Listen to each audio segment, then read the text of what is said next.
Bienvenidos moradores del refugio y habitantes del yermo, yo soy Dallon, y si están aquí puede que el destino o alguna misión los haya traído al refugio 22.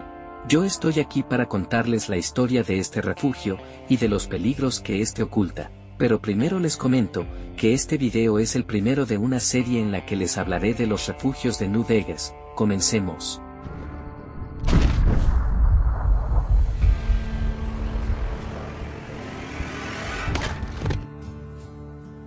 Puede parecer extraño, pero los sucesos del Refugio 22 no comenzaron en el Refugio 22. Todo comenzó en el Jardín Botánico X22, ubicado en Bigmont, en un lugar del DLC Old World Blue.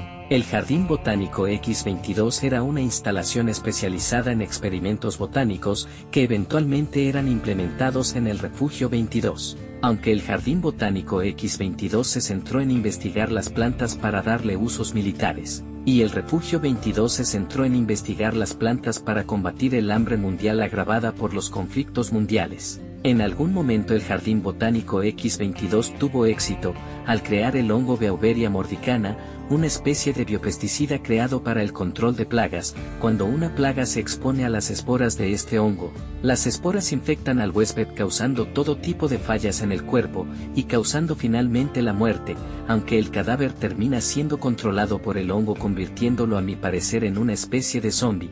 En un principio se pensó utilizar el Beauveria mordicana para combatir insectos y otras alimañas, pero al ver las capacidades de este se decidió que se le daría un uso militar.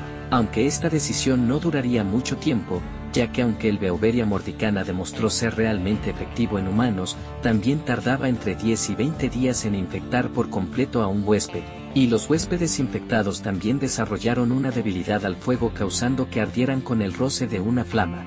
Luego de esto el proyecto fue cancelado y las muestras fueron compartidas más tarde con Voltac, para permitir experimentos botánicos avanzados por parte de los científicos del Refugio 22. Bien, ahora sí comenzamos con el Refugio 22. El Refugio 22 estaba diseñado teniendo la autosustentabilidad en mente, y fue el único refugio construido en la región de Mojave que no estaba destinado a albergar a una población civil. Estaba habitado por científicos que trabajaban experimentando con cultivos básicos para combatir el hambre mundial antes de la Gran Guerra. En este lugar se investigaban desde fertilizantes avanzados, hasta la mejora de la producción de cultivos y el aumento de la resistencia de estos cultivos a los insectos, la sequía y las enfermedades. Eventualmente los científicos comenzarían a experimentar con las muestras del Beauveria mordicana, que fueron compartidas por el Jardín Botánico X22. Pero las esporas del hongo eran demasiado fuertes como para ser contenidas, y a medida que avanzaban los experimentos con el hongo en el Refugio 22, sus esporas se extendieron gradualmente por todo el refugio, infectando lentamente a la población sin que ellos lo supieran. La primera infección confirmada fue la del Dr. Harrison Peters, quien también proporcionó información sobre el desarrollo de la infección, comenzando con neumonía, seguido de escalofríos, fiebre y una tos terrible. También señaló que la rápida expansión del hongo por el cuerpo causó que éste rechazara activamente los tratamientos antimicóticos, lo que termina en la muerte debido a fallas orgánicas. Pero aún después de que el huésped haya muerto, el hongo continúa creciendo y desarrollándose dentro de su cuerpo, hasta tomar control sobre él, y este termina convirtiéndose en una criatura altamente agresiva llamada portador de esporas, cuyo único propósito es esparcir sus esporas e infestar a más posibles huéspedes.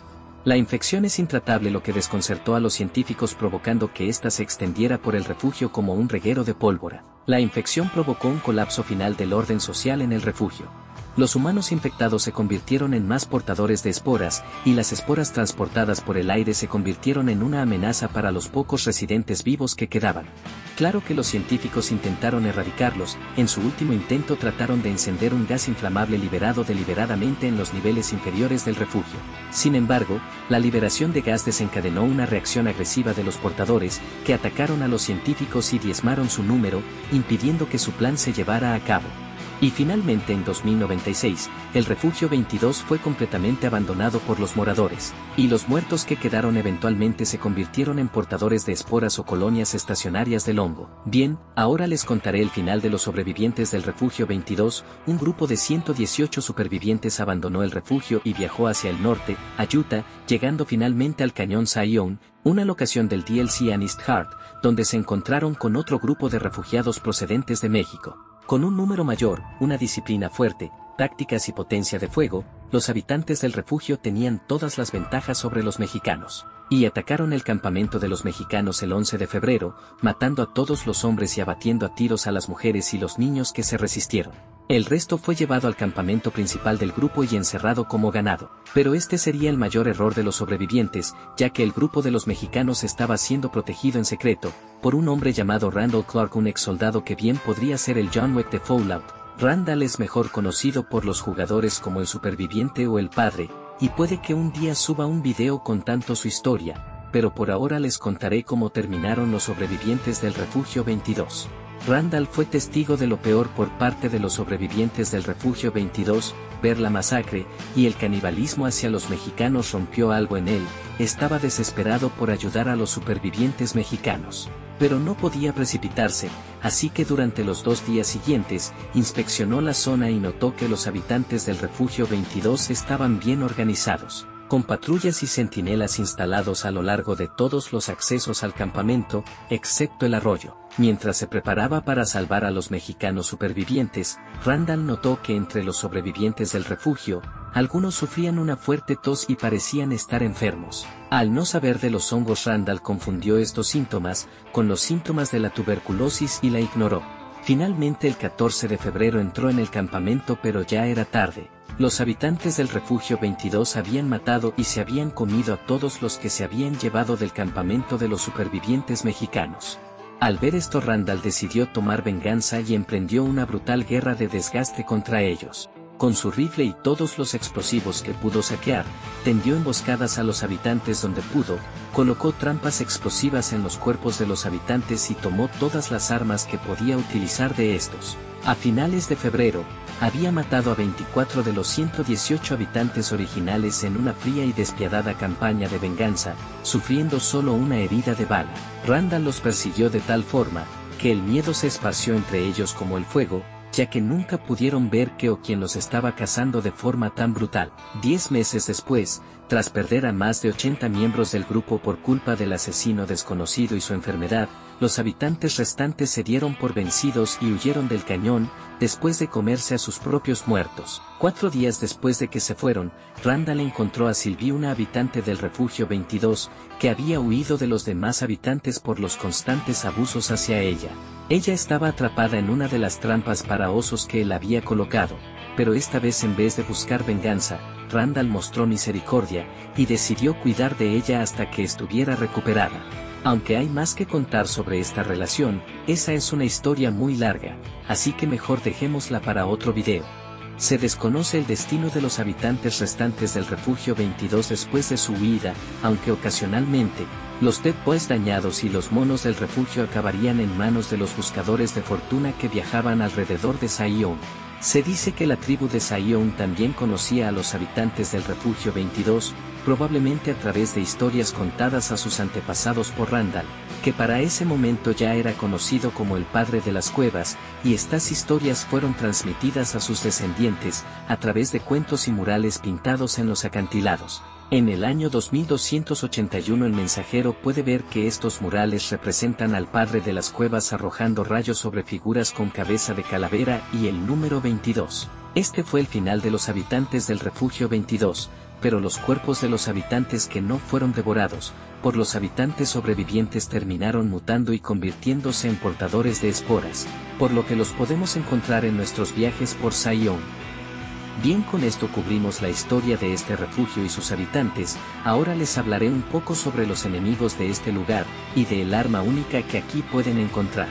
Los primeros enemigos que encontrarán serán las mantis gigantes. Estos enemigos no son particularmente difíciles de eliminar, no son particularmente fuertes o resistentes, lidiar con una es cosa de niños, pero su fuerza se encuentra en los números. Por lo general estas mantis se encuentran en números pequeños de 1 a 5, si eres un jugador con nivel bajo podrías tener algunos problemas, pero si llevas un compañero todo estará bien. Luego encontrarán a los portadores de esporas. Estos bichos son un poco más fuertes y molestos, ya que a diferencia de otros enemigos que te atacan apenas te vean, estos prefieren ocultarse entre las plantas que crecen por todo el refugio, y atacarte cuando estés desprevenido, así que ten cuidado con esos parches de vegetación que están por todos lados. Por lo general suelen estar solos, pero ocasionalmente puede aparecer un grupo de 2.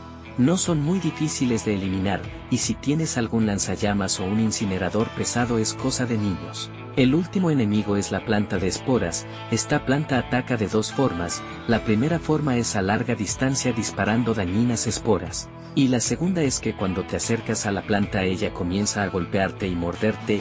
Esta planta no es muy resistente, por lo que no representa muchos problemas, aunque sus disparos de esporas son molestos y podrían ser un problema si no tienes cuidado. Bien, ahora les hablaré del arma única que pueden encontrar en este refugio, el prototipo AR-14. El AR-14 cuenta con un daño base de 35, mientras que el AR-9, el rifle láser estándar, cuenta con un daño base de 22. El AR-14 usa 2 células de microfusión por tiro, y tiene un único láser de un color verde a diferencia del láser rojo que tiene el rifle láser estándar. Aunque es un prototipo, aún así puede ser reparado por rifles láser normales. Otra cosa a favor del AR-14 es que tiene visualmente mucho más zoom que el rifle láser AR-9. El único problema que le veo a esta arma es que no puede ser modificada. Bien, ahora les mostraré cómo conseguir el prototipo AR-14. Es muy simple. Después de rescatar a Kelly, la científica necrófaga, ella los guiará al ascensor. En ese momento, en vez de subir al ascensor, diríjanse a la puerta de la izquierda que dice zonas comunes, y abranla con una ganzúa. Al entrar se encontrarán unas escaleras y un par de mantis gigantes. Después de solucionar ese problema, suban las escaleras hasta la parte que está bloqueada y justo en el piso estará el arma. Bien, moradores del refugio y habitantes del yermo, si les gustó el video les agradecería que le den like y se suscriban. Por ahora mi trabajo aquí ha terminado, pero pronto volveré con más historias sobre los refugios y el yermo en general, pero por ahora me despido, hasta la próxima.